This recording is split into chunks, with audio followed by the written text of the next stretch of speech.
un instrument. C'est une question très intéressante. Moi, je suis d'une famille chypriote, grecque chypriote, et mes parents avaient quitté Chypre à la fin des années 40. Ils sont allés au Cameroun, qui était une colonie française, où il y avait une très grande communauté française, et la deuxième, la plus importante, c'était une communauté grecque.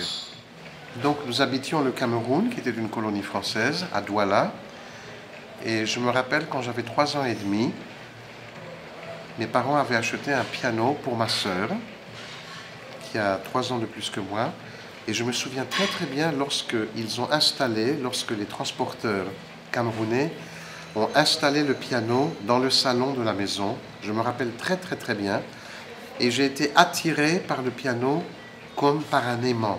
C'était quelque chose de magnétique. Et j'avais envie de jouer avec un seul doigt, j'ai essayé. Donc c'était une attraction naturelle, personne ne m'a obligé à faire du piano.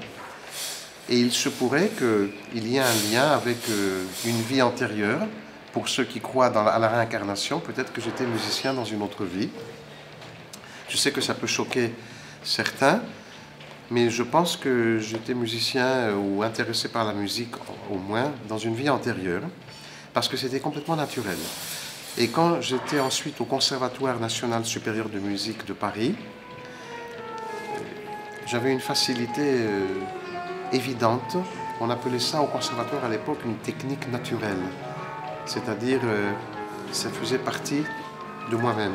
Mais il y a beaucoup de pianistes comme ça, hein. Ce n'est pas quelque chose de très très rare. Et le piano, c'est un instrument tellement complet, c'est un instrument tellement extraordinaire. Comme vous savez, c'est une invention italienne, hein, Bartolomeo Cristofori. Et depuis, il y a eu des développements importants avec Erard à Paris, Erard, Pleyel, en Allemagne aussi. Steinway, Steingräber, Bechstein, au Japon avec Yamaha. Yamaha, ils font des magnifiques pianos de concert. Je parle des grands pianos de concert. Mais la relation entre un pianiste et le piano, on peut considérer que c'est une relation parfois difficile, mais au fond, c'est une relation de passion, c'est une relation d'amour. Un peu comme avec une femme. Il faut maîtriser l'instrument, ce n'est pas facile, suffisamment pour pouvoir exprimer ses émotions. Donc il faut d'abord que le pianiste fasse un travail d'ouvrier avant que l'artiste puisse s'exprimer. C'est ce que disait toujours mon professeur, qui était une très grande pianiste, Monique de la Bruchonnerie.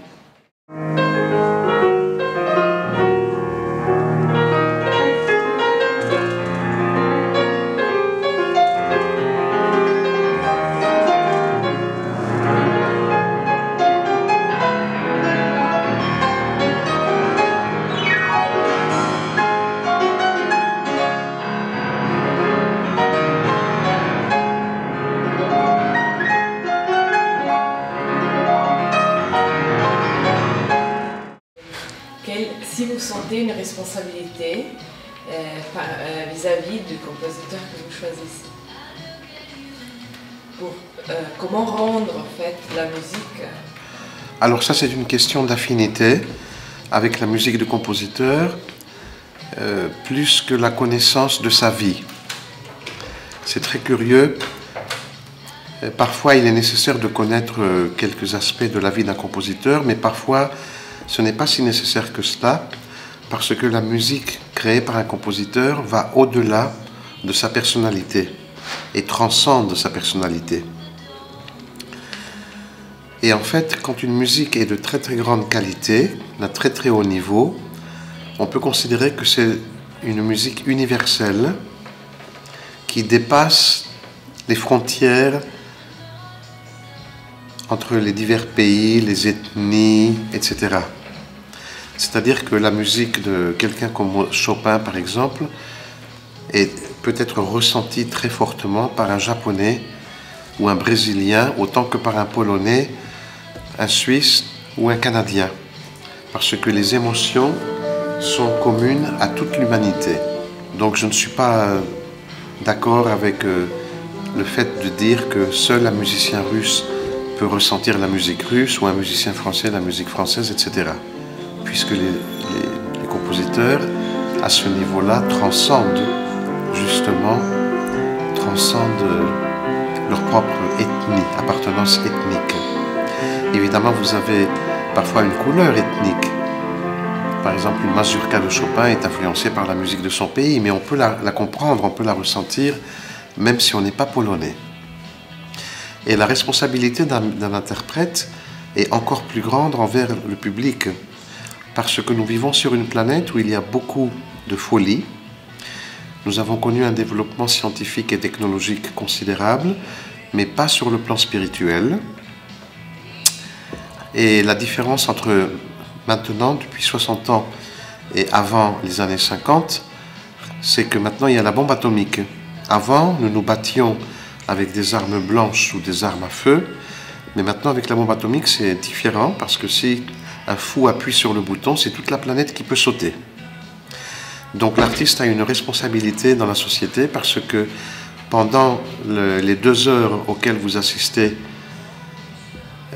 à un concert, que ce soit de la musique classique ou du jazz ou du pop, ou pendant les quelques moments au cours desquels vous êtes dans un musée, si l'art aide le public à oublier ses soucis quotidiens, et si nous nous élevons tous ensemble spirituellement, alors quelque chose a été gagné, même si ça semble tout petit, c'est quand même considérable. Donc l'artiste est un petit peu comme un médecin. Le médecin va soulager l'organisme en injectant dans l'organisme un médicament ou un produit à travers une injection, une piqûre. Au même titre, l'artiste va soulager pendant les quelques moments au cours desquels le public jouit de l'art. S'il contribue, s'il réussit à faire oublier les soucis quotidiens et, comme je le disais tout à l'heure, à faire en sorte que nous nous élevions tous ensemble spirituellement, alors quelque chose de positif a été effectué sur le plan social.